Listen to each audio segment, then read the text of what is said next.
Hey guys, we are going to be doing our flip lesson on lessons 1.3 and 1.4, our next section. Remember, there are there are questions to be answered at the end, and you will need your Pleasanton USD email address to do so.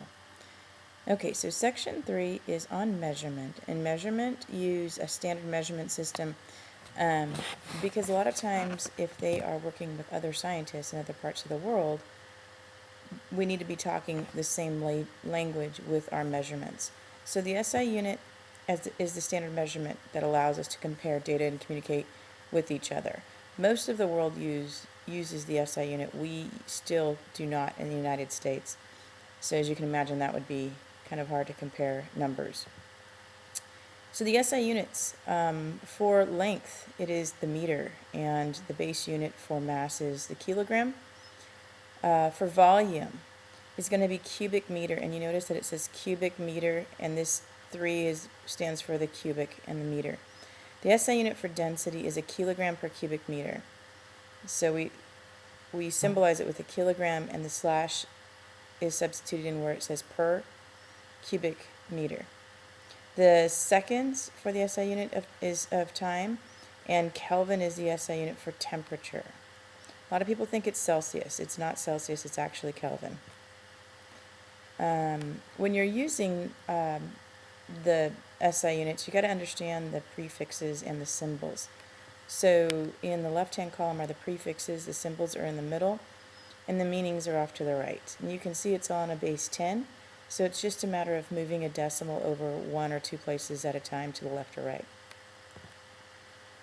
The SI unit, like we said, for length is the meter, and so they're the equivalents. If I have a kilometer, that's 1,000 meters. If I have a meter, that's 100 centimeters. So we're able to convert everything because it's a base 10. SI unit for mass is a kilogram, and that means 1,000 grams. For volume, it's a liter, a cubic meter, and if we have a liter, that's 1,000 milliliters. So the abbreviation milli means I have 1,000 of those liters. Now we're going to talk about density. Well, density is mass, and it's divided by the volume. That's the kilograms per cubic meter.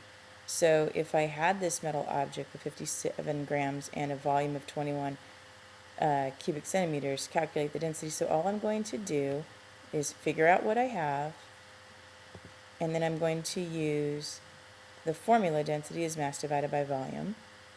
We plug in our numbers with the units, and then we write our answer down. 2.7 grams per cubic centimeter. You have to write, this would be setting up your work. I always want to see that. And then your answer with the units. I always want to see that. And you have to ask yourself, does it make sense? I know your math teachers tell you this all the time, but when you get it and you say that the density is 2.7 grams per cubic centimeter, it makes sense because it's the same as the density of the known metal aluminum if we were to look it up. So I would like you to take a second, press pause, and work this one out, even if it's in your head or just with the calculator. The density of a wood block with a mass of 57 grams and a volume of 125 cubic centimeters. Okay, now that you're coming back, it should be 0.46 grams per cubic centimeter. It should be the mass, 57 grams divided by the volume, 125 cubic centimeters. Okay, because density is actually made up of two other measurements, which are mass and volume, it's expressed in a combination of two units, that gram per cubic centimeter, the gram per cubic meter. This is really important. The density of a substance stays the same no matter how large or how small a sample of it is. So if I have aluminum, it doesn't matter how much I have of it, it's always going to have the same density. It's almost like IDing something. Gold is always going to have a density of 19.3. Aluminum is always going to be 2.7. So if we know the density of something, we know it's a pure substance, and we compare it to the knowns that we have here, we're able to figure out what that unknown object is. We have time. Time is always measured in seconds in the SI units. And temperature. Now temperature, scientists use Celsius and Kelvin scales to measure temperature. but the Kelvin is the SI unit for temperature. That's the official unit for temperature. I'm sure that's going to be a test question, and a lot of people miss it. You should know that when we look at 0, that's in our Kelvin. That's why we use Kelvin. It starts at 0. Absolute 0 is at 0. But Celsius, it's a negative 273. And the freezing point is 0 for Celsius, but it's 273 for Kelvin. All right, what math skills do scientists use in collecting data and making measurements? They have to rely on estimates a lot of times because, as you can imagine, some of the numbers are, or some of the measurements are so small. So an estimate's approximation of a number based on reasonable assumptions. Accuracy refers to how close you can get to the true or actual value. Reproducibility refers to how close of a group of measurements are to each other. And the significant figures in a measurement include all of the digits that have been measured exactly plus one digit whose value has been estimated. You're going to hear me say we're going to use significant figures to figure this problem out. And that's what I mean.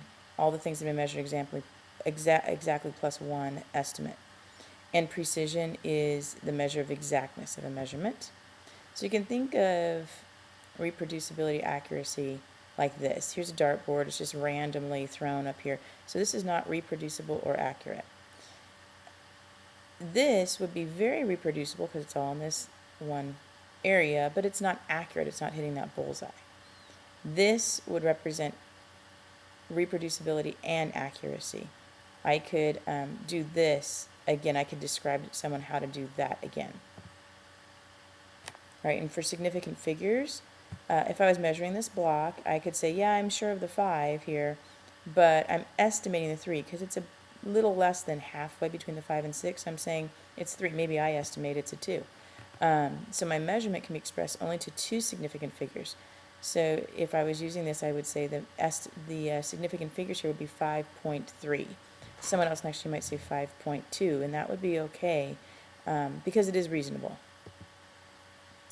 So when you multiply measurements, your answers can only have the same number of significant figures as the measurements with the fewest. So what this is saying here, if I have a length of 2.25 meters and that's 3 significant figures, but the width is 3 meters, which is only 1 significant figure, your answer, when you multiply it out, is not going to be 7 when you do it on a calculator. It's going to be 7 point whatever. But you can only, when I say the answer has to be in significant figures, you can only use the 7. Because this measurement here only has 1 digit. Okay, so now you're going to go ahead and go to this URL. Now you guys may not be able to click directly on this from the PowerPoint or from the video, so you might just need to type it in. Make sure you pay attention to the capitals and lower cases. And you're going to answer the 4 questions for the video. And you need to use your email address, the one that ends at pleasantonusd.net. And if you have forgotten that, go to Zangle or Q. Click on demographics at the bottom. It'll have your email address, so that way you can get in there. Okay? Thanks. We'll look forward to seeing you tomorrow.